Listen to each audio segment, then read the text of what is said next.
Merhaba canlar, bugün sizlerle birlikte çok güzel bir mouse inceliyor olacağız. Beni ilk defa bu videodan tanıyanlar için Flamecan kanalı fiyat, performans ve parasını hak edecek Prime ürünleri inceleyen bir kanal. Hazırsanız introdan sonra videoya geçelim. Let's go.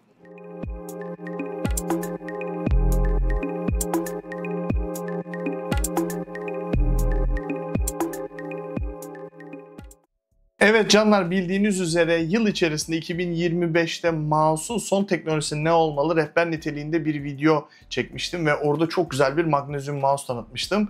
Şimdi serinin devamı niteliğinde gerçekten çok güzel olduğuna inandığım bir mouse'u sizinle birlikte inceliyor olacağız ve size de anlatmak istiyorum. Bu videoya sponsor olduğu için Akko ailesine çok teşekkür ederim. Ben de içerik üreticisi olarak da tanımladılar. Ondan da aşırı derecede memnun oldum. Hazırsanız önce videonun içerisinde kutu açılışı, sonrasında showcase'i, en sonda deneyimlerimden bahsedeceğim. Tabii ki de programını atlamamak şartıyla. Hazırsanız artık videonun tam içine geçebiliriz. Let's go!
Evet canlar, tekrardan hoş geldiniz. Şimdi Pulse 01'e de şöyle bir yukarıdan bakalım, bir de hem de programına bakalım.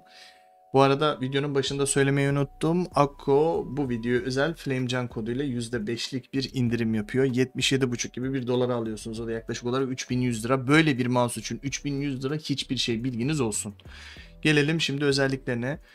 Dediğimiz gibi 52840 ile 52820 çift chipsete sahip bu mouse ve ayrıca PAV 3950 sensör kullanılıyor. Hem mouse'u wireless modda, yani dongle'la 8000 Hz, hem de mouse'u kablo taktığınız zaman da 8000 Hz'de kullanabiliyorsunuz.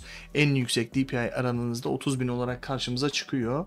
Bu arada hemen hızlı bir şekilde baktığımızda ise switchlerin 100 milyon dayanma ömrü var. Onu da söyleyeyim. Sesi çok güzel. TOG zaten bir mouse'dan çok böyle aşırı böyle klik klik bir ses beklememek lazım, magnezyum olmadığı sürece.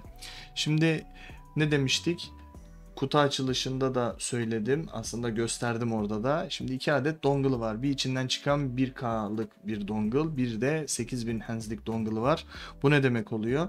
8000 Hz'lik dongle'ın olmasa dahi bunu aç çantana, içindeki dongle'la birlikte 1000 Hz gibi kullanabilirsin bu arada her yerde. Özellikle benim gibi çok seyahat eden biriyseniz bence çok büyük işinize yarayacaktır. Onun haricinde de 8 tane üstündeki tuşla 8 tane DPI aralığını kendiniz ayarlayabiliyorsunuz. Programından da azaltıp arttırabiliyorsunuz bunu. Hızlı bir şekilde driver'ını indirelim. Bu arada 500 mAh'lık bir bataryası var. Gerçekten hani 8000 Hz normalde çok fazla şarj yer. Normal şartlarda çok fazla şarj yer ama emin olun yaklaşık olarak bir hafta sizi doyuruyor bunun şarjı. Onu bilginiz olsun. Evet, şimdi programını yükledik. Çok hızlı bir şekilde zaten mouse'u tanıdı. 8000 Hz dongle'da bağlandığını söyledi bize. Buraya gördüğünüz gibi bütün tuşları konfigüre edebiliyorsunuz. Ayrıyetten DPI seviyesini ayarlayabiliyorsunuz. Ayrıca da 4000 Hz'e de düşebiliyorsunuz, 8000 Hz'e de çıkabiliyorsunuz. Diğerlerini kullanacağınızı pek sanmıyorum. Sensör olarak ultra modda zaten seçili geliyor. Lift 1 mm kafi. High performance modu ise 15 dakika. Yani mouse'u elinizden bıraktınız. Sonra tekrar elinize aldınız. 15 dakika boyunca, ya zaten bazen duruyorsunuz. Mouse şey yapıyor, kendini durduruyor. Ama o durdurduğunuz ve kaldırdığınız her süre içerisinde 15 dakika boyunca sürekli ultra performansta çalışıyor mouse'unuz. Ripple Control ve Angle Control X ve Y düzleminde sizi düz bir şekilde çizgi çizmenizi sağlıyor. Bunu FPS oyuncuları kullanmaz. Genelde çizimciler kullanır. Bilginiz olsun. İsterseniz şu üstündeki görmüş olduğunuz ışığı değiştirebiliyorsunuz. Zaten videoda da gördünüz. Makro atayabiliyorsunuz. Ayrıyetten firmware güncellemesi ve işte mouse'unuz durduğu zaman ne zaman uyusun ve işte mouse'un bu programı bilgisayar çalıştığında çalışsın, onun gibi seçenekleri şey yapabiliyorsunuz. Bakın şu an her ikisini, hem dongle'ı hem de mouse'u firmware olarak güncelleyebiliyorsunuz. Hazırsanız şimdi de sizinle birlikte uzun kullanım sonucundaki düşüncelerimi paylaşıyor olacağım. Let's go, geçelim. Evet canlar, tekrardan hoş geldiniz. Bu mouse'u uzun süreden beridir kullanıyorum. Gerçekten yoğunluğumdan dolayı bu zamana kaldı ama bu mouse gerçekten inanılmaz bir mouse. Onu söyleyeyim. Özellikle Superlight 2 gibi ya da Superlight 2 Dex gibi bir mouse'tan geçiyorsanız, boyuttan geçiyorsanız bu mouse'u elinize aldığınız andan itibaren hiç de yabancılık çekmeyeceksiniz. Bilginiz olsun. Ayrıca bu mouse'la alakalı Akko benden de feedback aldı. Ben verdiğim feedback'te şunu söylemiştim. Genelde mouse'u şarj etmek için kablolu olarak taktığımızda mouse'lar 1000 Hz'e düşüyor demiştim. Yani 1 ms'e düşüyor demiştim. Dolayısıyla 4 kat, hatta 8 kat da diyebiliriz ama o çarpanda 4 kata falan denk geliyor. 8 kat daha yavaşladığını söylemiştim. Buna bir çare bulursanız çok memnun olurum demiştim. O yüzden bunun içerisinde 2 adet chipset var. Nordic 52840 ve Nordic 52820. Hem mouse'la istediğiniz her şeyi yapabiliyorsunuz, hem de kablolu kablosuz bu mouse fark etmiyor. Zaten örgülü hafif bir kablo olduğundan dolayı gerçekten çok güzel bir hissiyat veriyor size. Tabii ki de attığınızı vuruyorsunuz, ondan yana herhangi bir sıkıntı yok. Deneyimlemeniz gereken de bir mouse, onu da söyleyeyim. Elinize aldığınız zaman zaten Prime bir hissiyat oluşturuyor. Etrafına böyle çok saçma sapan logo koymamaları da bence gayet güzel. Mouse acaba kimin mouse'u dedirtiyor.